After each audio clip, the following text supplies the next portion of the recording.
এখানে বলের আদিবেগ কত। খুব ইজি, তুমি অন্যভাবে করে দেখো রেজাল্ট মিলে কিনা। মানে এই ম্যাথ এর চেয়ে ছোট ভাবে করা সম্ভব না, আমি এখন যেভাবে করবো, ঠিক আছে?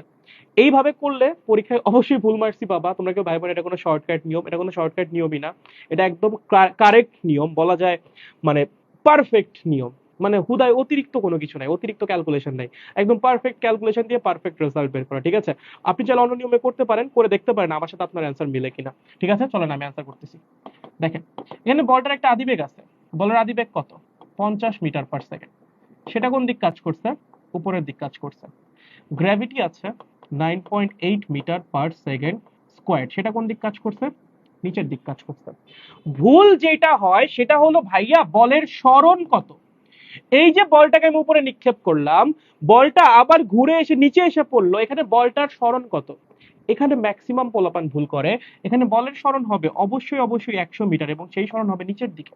কেন? কেন ভাইয়া? ভাই সরণ কেমনে বের করে?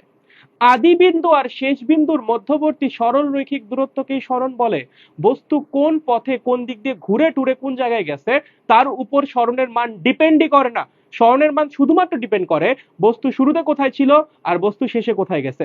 এই দুইটার মধ্যবর্তী যে সরল রৈখিক দূরত্ব সেটাই কি? বস্তুর সরণ। বস্তু শুরুতে কোথায় ছিল? ব্রিজে ছিল। বস্তু ফাইনালি কোথায় আসছে? নদীতে আসছে। তাহলে বস্তুর সরণ কত? ব্রিজ থেকে নদীর দূরত্ব। সিম্পল। বস্তু প্রথমে কোথায় ছিল? ব্রিজে ছিল, রাইট? কোথায় ছিল? ব্রিজে ছিল। বস্তু কোথায় আসছে? বস্তু এসে ফাইনালি এসে পড়ছে নদীতে। তাহলে শুরুতে ছিল ব্রিজে, এসে পড়ছে নদীতে, বস্তুর সরণ কত হবে? ও যে পথ দিয়ে ঘুরে টুরে আসুক না কেন সেটা তো ম্যাটার করতেছে না। সরণ বের করার সময় কি সব ম্যাটার করে? বস্তু কোন পথ দিয়ে ঘুরে টুরে আসলো এগুলো ম্যাটার করে? এগুলো ম্যাটার করে না। শুধুমাত্র ম্যাটার করে বস্তু শুরুতে কোথায় ছিল এন্ড বস্তু ফাইনালি কোথায় আসছে। বস্তু শুরুতে কোথায় ছিল?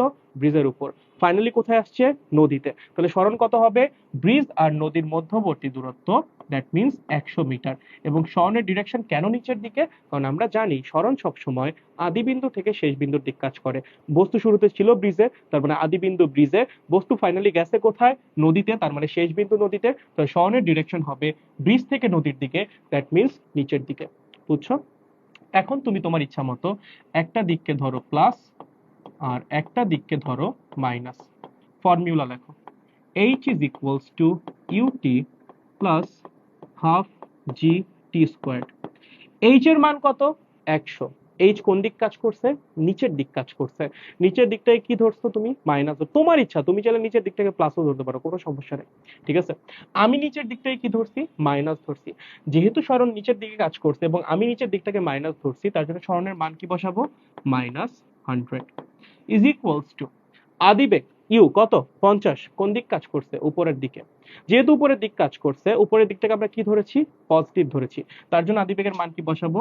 +50t। ঠিক আছে? জি কত? 9.8। কোন দিক কাজ করছে? নিচের দিক। নিচের দিক থেকে কি ধরছো? মাইনাস। তাহলে কি বসাবা?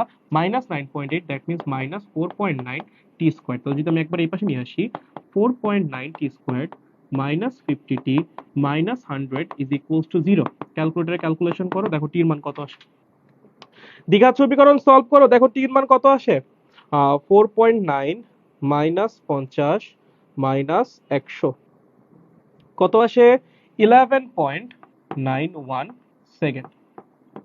ঠিক আছে? আর একটা মান দেখো নেগেটিভ আসে, সো এটাতে এমনিই বাদ। ওকে, তো অ্যানসার কি হবে?